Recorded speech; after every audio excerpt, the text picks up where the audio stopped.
অন্নপূর্ণা যোজনার 1,62,00,000 আবেদনের মধ্যে 1,22,00,000 আবেদন অ্যাপ্রুভড হয়েছে এবং প্রফেশনালি 27,83,000 আবেদন রিজেক্ট হয়েছে।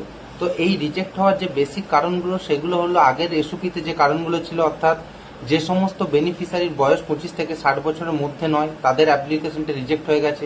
দ্বিতীয়ত, তারা যদি গভর্নমেন্ট জব করে থাকেন বা গভর্নমেন্ট আন্ডারটেকিং কোনো জব করেন সেক্ষেত্রেও রিজেক্ট হয়েছে। তিনি যদি প্রফেশনাল ট্যাক্স অর্থাৎ পি ট্যাক্স পে করেন বা ইনকাম ট্যাক্স পে করেন সেক্ষেত্রেও রিজেক্ট হয়েছে। এবং কিছু পারিবারিক ক্রাইটেরিয়া এই ক্ষেত্রে অ্যাড করা হয়েছে, যেমন কোনো পরিবার যদি ইনকাম ট্যাক্স প্রদান করেন সেক্ষেত্রেও আবেদনপত্রটি রিজেক্ট করা হয়েছে। কোনো পরিবারের যদি 3টে বা তার বেশি রুম থাকে সেক্ষেত্রেও আবেদন রিজেক্ট হয়েছে। কোনো পরিবারের জিএসটিআইএন যদি থাকে সেক্ষেত্রেও আবেদন রিজেক্ট হয়েছে ইত্যাদি কিছু বেশি কারণের জন্য এই আবেদনগুলি রিজেক্ট হয়েছিল প্রাথমিকভাবে।